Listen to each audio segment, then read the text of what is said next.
Good morning. Welcome, welcome. My name is Nancy McDowell. I'm a member of the Board of Trustees here at MLUC. I look across the room and I see people who enjoy and need this community, the messages, and the embrace. And visitors, if we have any, we're delighted to see you. We're glad you found this community. And please have some food and drink with us after the service just across the hall.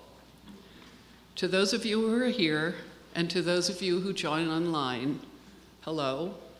We can't see you, but we can feel your presence. Come join us in worship and experience the warmth that we all need. Now let me introduce our worship team today. Dawn Star Sarahs-Borchelt, Director of Learning and Family Ministries. Yvette McDonnell, Congregational Life Coordinator.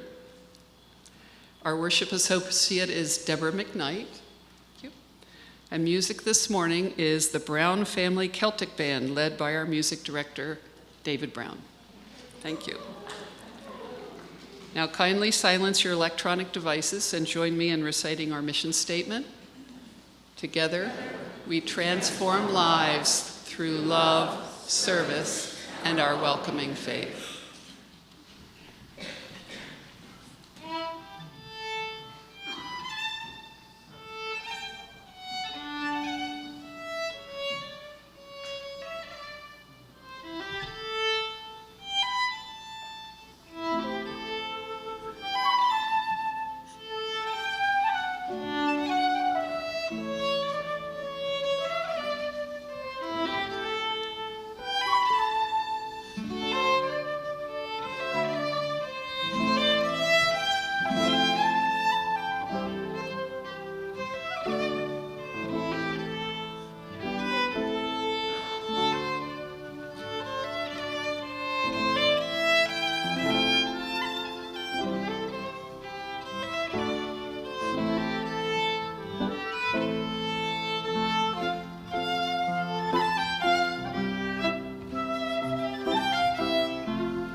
Wow.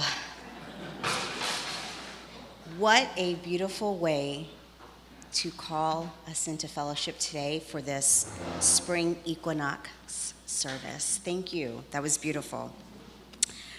As we light the chalice today for our spring equinox service, we have a poem by Amethyst Moonjade called Ostera. Spring equinox, when the sun reaches 1 degree Aries, Ostera is here. The goddess reborn, new cycle of life and death. Blessings on seeds and animals ready for fields, coloring eggs, symbols of life renewed. The gifts of life from the mother to all, to the Shabbat of Ostera. We now invite you to rise in body or spirit as we sing hymn number 324, Where My Free Spirit Onward Leads.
Here is a story. This is a story about two friends. It's a story about planting seeds. It's a story about trust, about trusting that what you plant will someday grow. So Frog was in his garden, and Toad came walking by. "What a fine garden you have, Frog," he said. "Yes," said Frog, "it is very nice, but it was hard work." "I wish I had a garden," said Toad. "Here are some flower seeds. Plant them in the ground," said Frog, "and soon you will have a garden." "How soon?" asked Toad. "Quite soon," said Frog. Toad ran home. He planted the flower seeds. "Now seeds," said Toad, "start growing." Toad walked up and down a few times, but the seeds did not start to grow.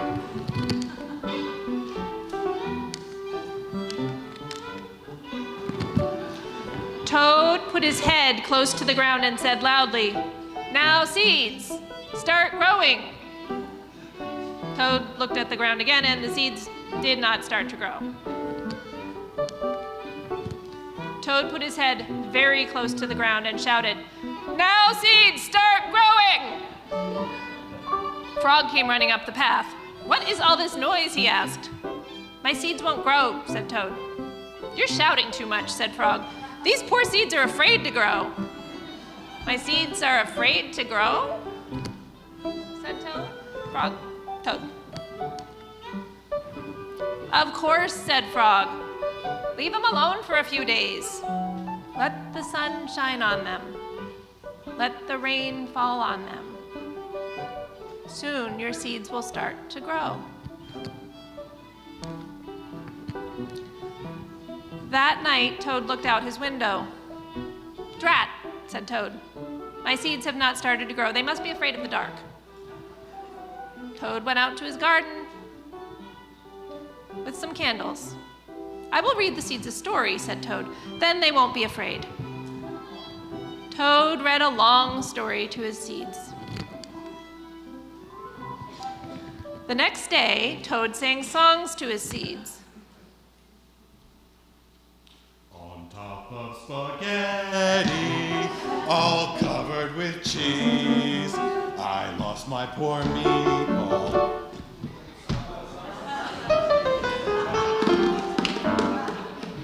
And all the next day, Toad read poems to his seeds.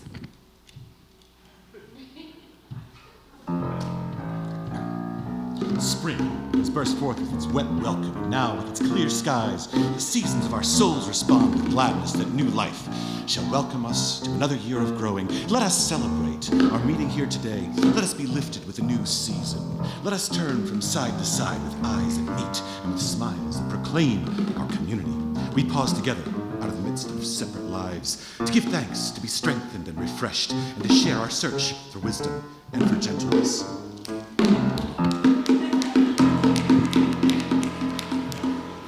And all the next day, Toad played music for his seeds.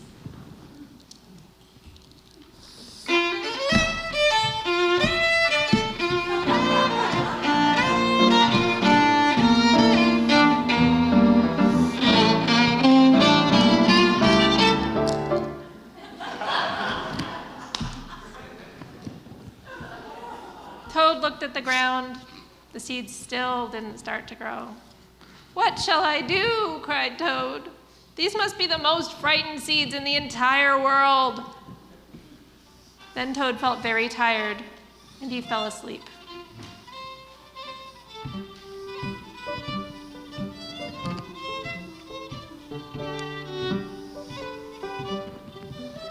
Toad, wake up," said Frog. "Look at your garden."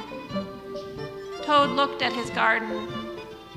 Little green plants were coming up out of the ground. "At last," shouted Toad. "My seeds have stopped being afraid to grow." "And now you'll have a nice garden too," said Frog. "Yes," said Toad. "But you were right, Frog. It was very hard work." There he is, having hard work. I skipped it. I love that story.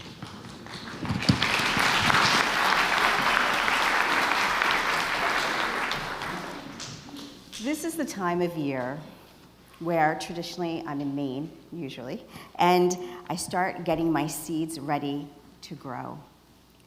And when I'm out in the garden, there's a song that I like to sing or chant that I wanted to share with you all today.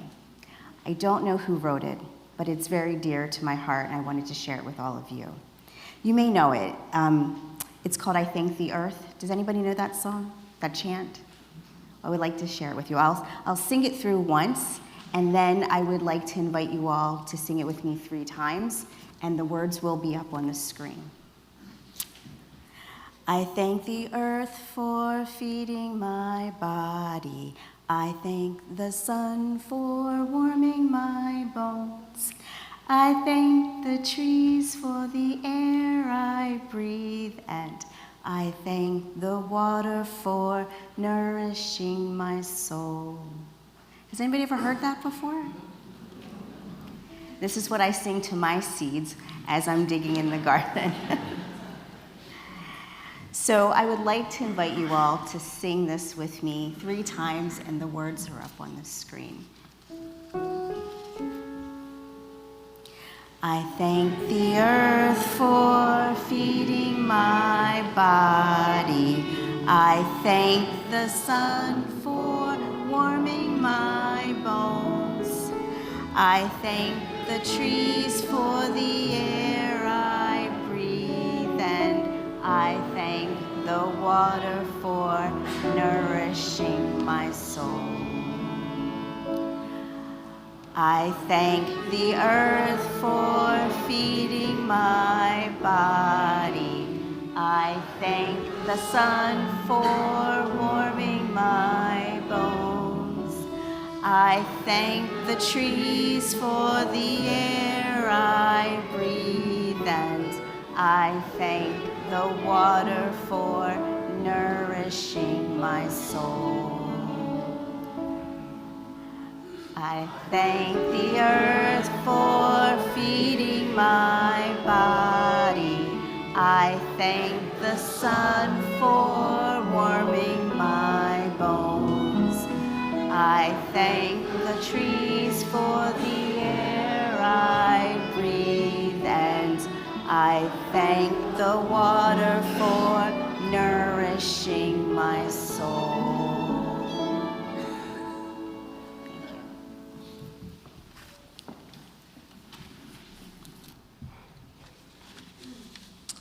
Each month, we donate half of our collection to a worthy organization in need. The recipient of MLUC's offering outreach for March is Pennsylvania Interfaith Power and Light. PA Plants Native is a program of Pennsylvania Interfaith Power and Light with the goal of planting 10 million trees in Pennsylvania in partnership with the Chesapeake Bay Foundation. The mission is to plant as many native trees and shrubs in Pennsylvania as possible, with the emphasis on supporting planters who do not have access to typical planting programs. Interfaith Power and Light seeks to empower ordinary people to take action to heal our planet by building community, providing access to native trees, and encouraging volunteerism. Also, Interfaith Power and Light has created a watershed education workshop curriculum called Wandering Waters, which is now available online. Wandering Waters shows the way to learn to practice faith-based stewardship of the waters that flow through the Keystone State. To make a cashless donation, whether watching remotely or from here in the sanctuary, please follow the instructions on the screen or on the back of the order of service. The offering will now be gratefully received. Will the ushers please come forward?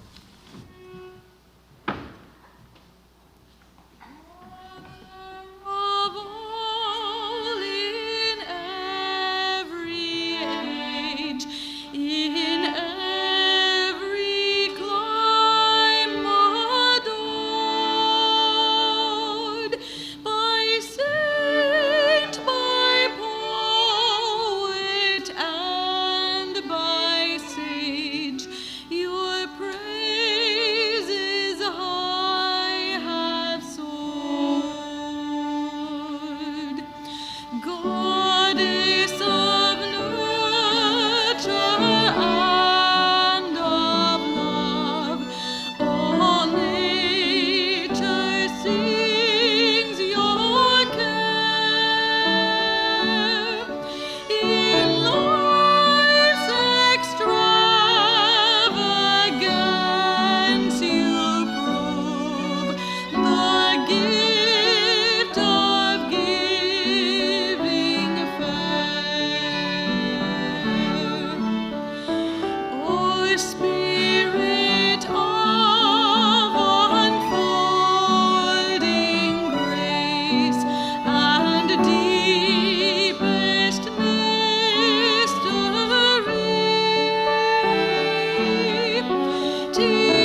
Teach us to cherish this proud earth, its fragile beauty praise,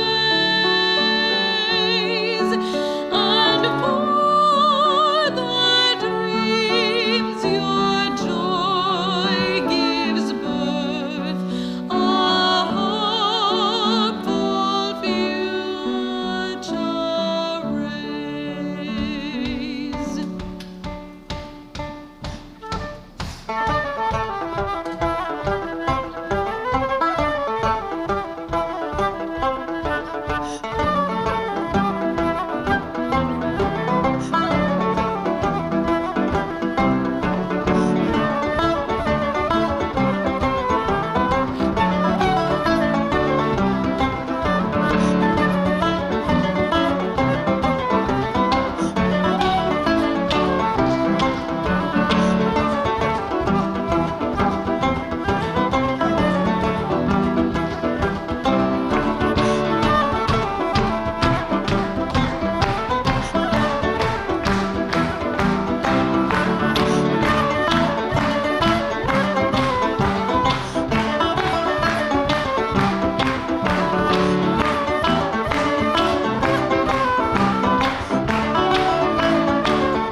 There's a cartoon that's up here.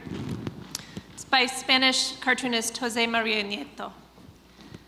And he drew it 8 years ago, hence the date if you're reading the bottom, but it's still true now, so you can just ignore the year. And loosely translated, what the words say is, the one little guy says, "I see no reason to be optimistic. What will life bring us?" And the second little guy says, "I think life will bring flowers." And the first little guy says, "Yes, yes, why?" And the second little guy says, "Because I'm planting flowers." So Reverend John and Yvette and David and I invited our 6th and 7th grade class to help us shape this spring equinox service.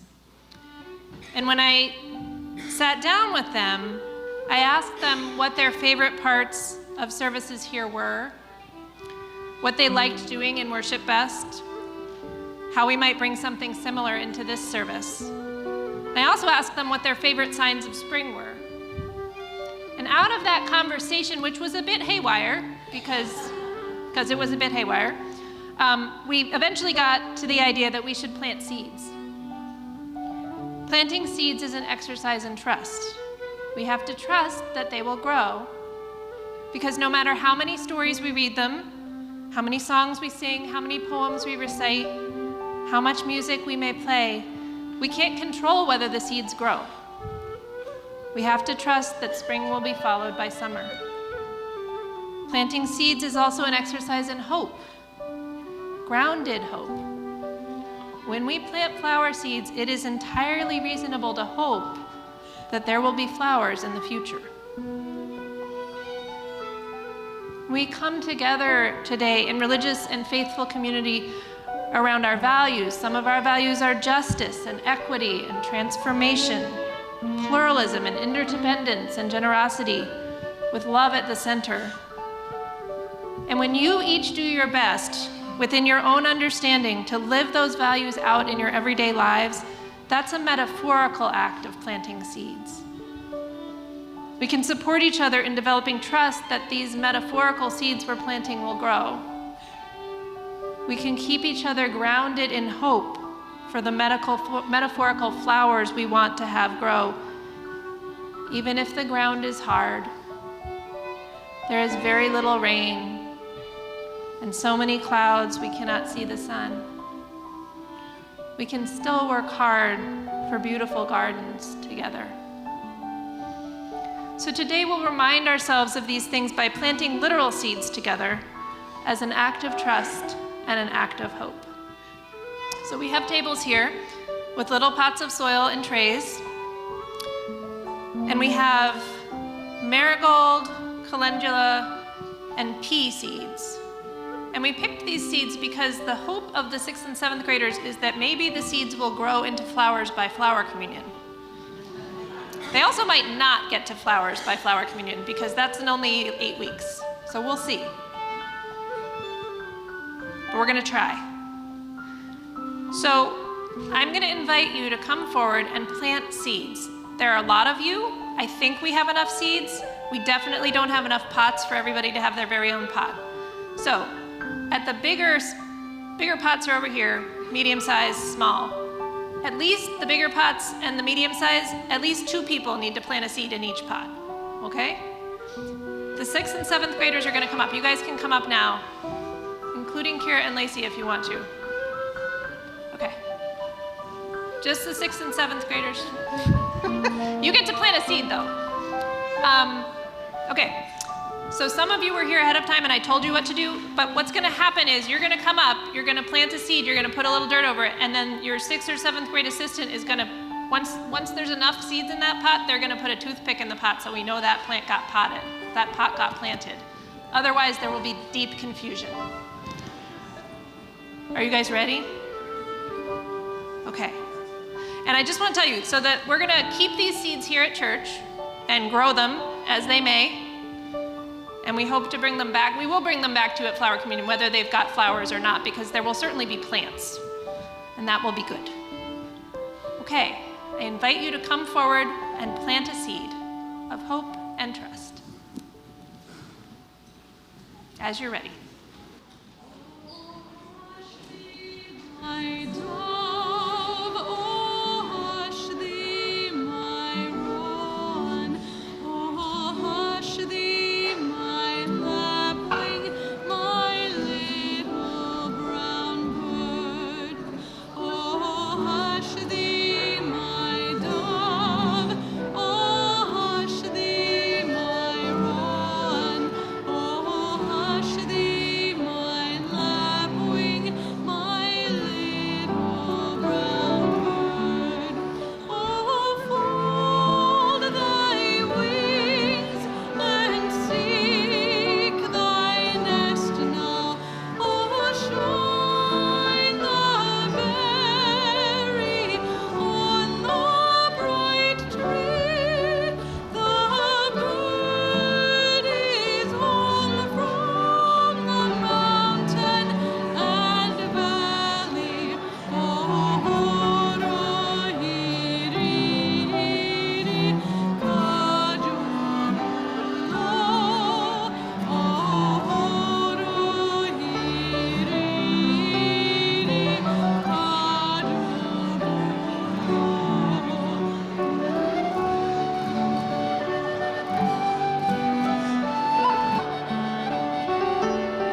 We close this ritual with these words from the great American farmer poet Wendell Berry, chosen by the 6th and 7th graders, and read by Celia.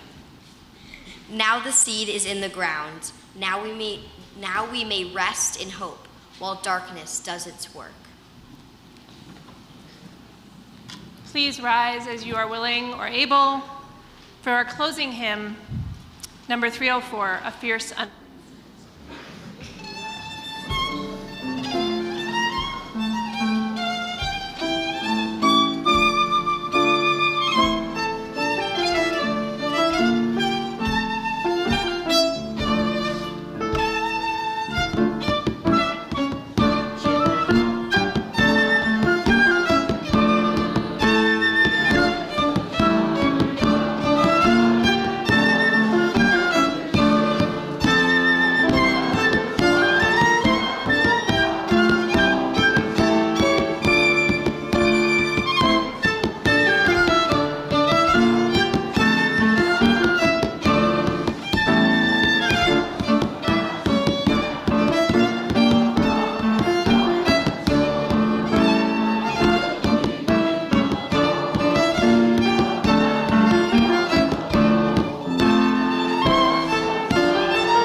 I'd like to share the words of John Seuss.